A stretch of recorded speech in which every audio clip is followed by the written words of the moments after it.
Hey everybody. So this video, I'm going to talk about the three main things that lenders are going to look at when you're thinking about getting approved to potentially buy a home. I'm going to kind of go into them with some detail, explain a lot about them, kind of pros, cons, common misinformation. That's the word that everybody likes to use in this election year. So three main things, here they are, right? Credit score, tax returns, debt to income. Those are the three main things that lenders are going to look at and determine, for one, what loans you can get approved for, what your interest rates are, and then how much house purchase price you can afford. So let's dive right into credit score. Credit score is pretty, I don't want to say common sense, but right? Your credit score is your credit score. The lowest credit score most lenders are even going to think about entertaining is a 580. Most lenders are going to want to see you at a 620 plus.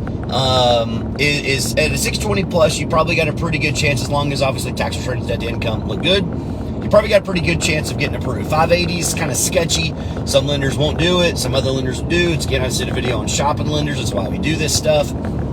But obviously, the higher your credit score is, the lower your interest rate is going to be. The closer you get to prime, right? So I'm just kind of I'm making a lot of notes here.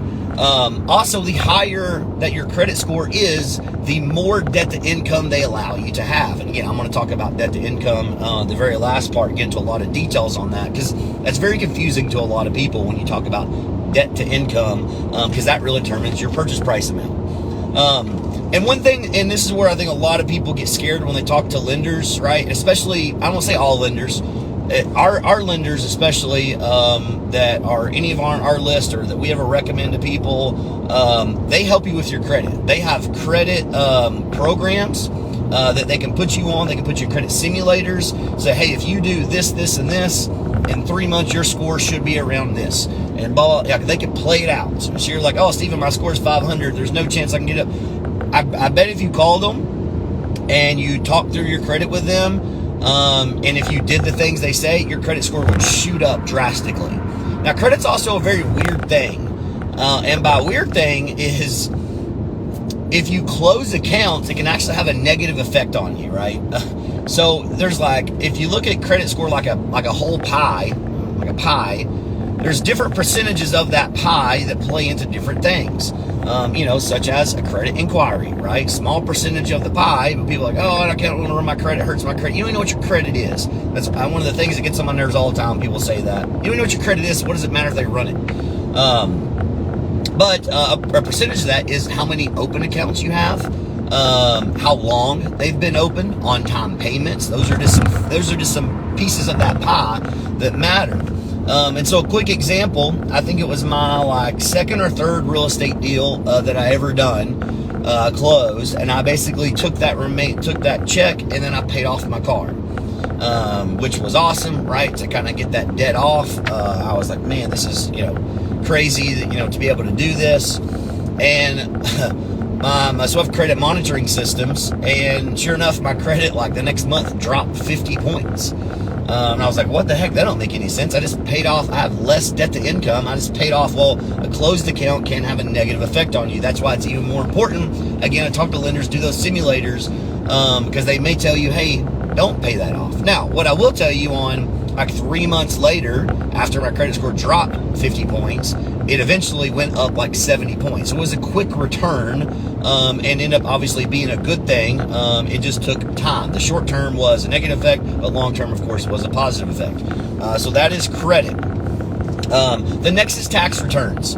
So different loans have different tax return requirements. There are some loans out there that you just need 1 year of basically tax returns. And another thing where a lot of people get caught up, and this is why I say a lot of business owners, a lot of self-employed people, 1099 workers, contractors, consultants, people that don't make money, typically W-2, or they just aren't on a 40-hour work week, or a salary getting paid the same thing over and over again, right? When it comes to tax returns, lenders, when you fall in the non-W-2 category, they look at your net income. Now, If you're like majority of people, right, you want to take full advantage of the tax code and pay as little as taxes as possible. Nobody likes paying taxes. So when you take all those write-offs, and for some business owners, right, a negative tax application to where you actually invested more money, you bought vehicles and supplies and real estate, and you're able to take the tax deduction there. And so although you maybe made $200,000 gross, you took $220,000 of write-offs, which actually means you were negative $20,000. So you are not getting approved for a home, zero, zilch. Now, there are loans out there, unique loans. I don't want to get into all that, but they're high interest rates, worse terms. They're doable. I've done them. Called like bank statement loans, stuff like that. And those are very popular for those independent contractors and everything. But what I typically tell people is, if you're going to buy a home, right, you're independent, you do 1099, you make tips, you make bonuses, a lot of that. You need to figure out when you want to buy a home. Go ahead and pay the piper that year, right? Take those least amount of write-offs, talk to a lender, figure out how much money you need to show in order to buy the home in the budget, in the area that you want, and just pay the taxes and show the money. After that, once you buy the home, go right back to the write-offs. Go right back to it. You're fine. So you got to kind of pick that year, pay the piper. Now, W-2, if you're W-2, salary, hourly, any of that, they do go off of your gross. So W-2 people have a huge advantage on pre-approvals versus the 1099 people. It's just how lending is set up. Now, one thing what I do want to get into is talking about such as bonus pay, overtime, commissions, tips, per diem. Per diem definitely doesn't count unless you're reporting it on your taxes and paying taxes on it. If you're not paying taxes on the money, you can't report it, right? You run an underground ball board thing and you make a bunch of money off of it. Well, if you're not putting it in your bank account and reporting it on your taxes, when lenders go to look at your account for your pre-approval, they look at your bank statements and they see these hundreds of dollars or thousands of dollars, they're gonna want to know where they're coming from. Well, that's cash for my friends. Okay, well, they need more than that. They're not going to be able to count it. So commissions, right? Bonus pay, overtime. These are things where a lot of people are like, oh, I just started this job and I'm going to get all this overtime. Overtime is something that is not guaranteed. Commissions is something that is not guaranteed. Bonus is something that is not guaranteed. So most lenders are going to be really strict, the underwriting system, on how they look at that pay. If you just started making, oh, Stephen, I make $1,000 a week, but I've been working overtime and making $1,500 a week the last couple of weeks. Well, if you only have a couple of weeks of it, lenders aren't going to care. They're going to go back to your $1,000 a week, so what you're going to get approved on. But if you have, 2 years of getting tons of overtime, they're going to be able to count that overtime because it's that consistent. Same thing with commission. Same thing with bonus. I get a quarterly bonus. I get a $10,000 bonus every 3 months for performance, and I continue to hit my goals. And I've been doing it for 2 years. You can start counting that money. But if it's just this, $25,000 bonus check you got for the company being so profitable, being so good, it's a one-time thing. That is not, you cannot count that on your pre-approval. So let's establish that. And last is debt to income. So a lot of people get really confused when you're talking about debt to income. Debt is money owed. It is not bills. So some common differences, right? Where debt would be your student loans. Debt would be your car payment. Debt would be your mortgage payment. Debt would be your boat lawn payment. That is debt. Debt is not, such as you have a boat, debt is not your marina fee to keep your boat there. That is not debt. That is a choice. That is not required. Your cell phone bill, that is not debt. That is a choice. Now, although in this world it's pretty much required. Good luck without a cell phone. Your common bills and all that other stuff is calculated 2 ways. So when you look at debt to income, most lenders are going to approve you, and again, there's always one-offs in different scenarios and all this, but for the most part, 45% debt to income is the most you will be approved for all of your debt with your mortgage. So let me use some numbers that make sense. And I'm just going to use easy numbers. Let's say you make $10,000 a month. You're a salary employed, you make $10,000 a month salary. That's your check. 45% of $10,000 is $4,500. $4,500 is 45% of that. So that is, out of that $4,500, that can go towards all of your mortgage payment. Now, do most people like to do that? No, you don't want to max out your debt to income as far as approval and be quote unquote house poor is what people say. But you can, technically, if you make $10,000 and you have no other debt, afford $4,500, which comes to about, in today's market, like a $700,000 house. Now, let's say you're an average person and you have debt. Let's say you got 2 car payments. Let's say they're $1,200 total.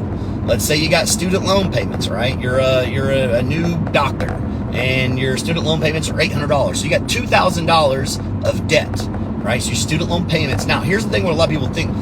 It is not how much that you owe on the car. It's not how much you owe on student loans. Bought a $100,000 car, nobody cares. But you have $200,000 in student loans, nobody cares on the approval. What they care about is your monthly payment and how much money that you make. So a lot of people say, oh, I just got so much in student loans. Well, it has nothing to do with the total amount. It's what you make and then what you owe on a monthly basis. That's how they determine your pre-approval. So 45% is really, and this is good for you to know this, so you can do your own numbers, write it down, and you can figure out how much house you can afford. A good rule of thumb that I use, always variables here, good rule of thumb today, about every $1,000 of purchase price is about $7 a month in a mortgage payment. So $100,000 home, if you bought it, would be about $700 a month.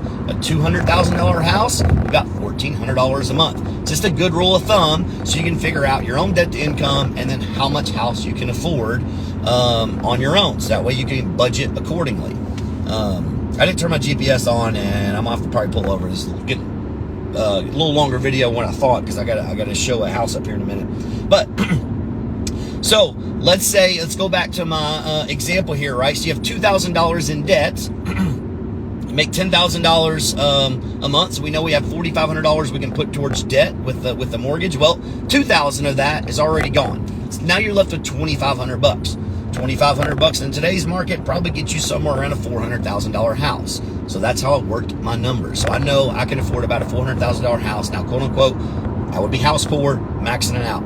Now, the reason why they do that, and the reason why everything like your cell phone bill doesn't count as debt, they do that 45% because they're going to allocate that other 55% of your income for your life, right? For your gas, right? And these things don't count towards your debt to income, but your gas, your cell phone bill, your Netflix account, right? Your ESPN account, your gambling on the side, sports betting, right? These are all things that go towards your everyday expenses is the 55%. It's what they're calculating in. Cost of just being alive, vacations and all that stuff. But I hope this kind of gives you guys a good idea if you plan on buying in the next 12 months or even at any point to kind of go ahead and get ahead of it. Again, what I would tell you, talk to credit repair people. Lenders will do this for free. There's obviously all kinds of companies online. You can call them and do everything. I actually used, this is like 2015, way before I bought a house, but I had a student loan thing that said it was like I missed payments on it. Well, it started like before I even graduated, and so I ended up hiring like Lexington Law. It's like an online credit repair company. They sent letters. Now, it did take them like, I don't know, 3 or 6 months, but they actually did get that removed off my credit, that late payment, because it should have never been a late payment. I shouldn't have had to pay student loans while I was still in school. It was just, somebody hit the wrong button, and it was hurting me for it. So yeah, that kind of goes over a lot. So the key talking points again here: credit score higher than 580, right? Work on repairing your credit. Watch paying certain things off. It can hurt you. Tax returns. Some loans will do 1 year, most of the time 2 years of tax returns, right? So if you're just entering the workforce, you don't have tax returns, it's gonna be really hard to get approval. However, some jobs like doctors, I've seen these, there are 100% financing doctor loans out there. So when you have like your quote unquote, I guess your contract, right, with the hospital or whatever company you're going to go and be a doctor at, you can go ahead, like you don't need 2 years of tax returns. Now, not all jobs are like that, but there are some out there, engineer, higher end jobs, right, that you had to go to school for a long time. You got a lot of debt that they'll work with you there. W-2 people, right, go off your gross. If you're not W-2, 1099 and such, they do go off of your net. That you got to really watch that if you want to buy a house as a contractor.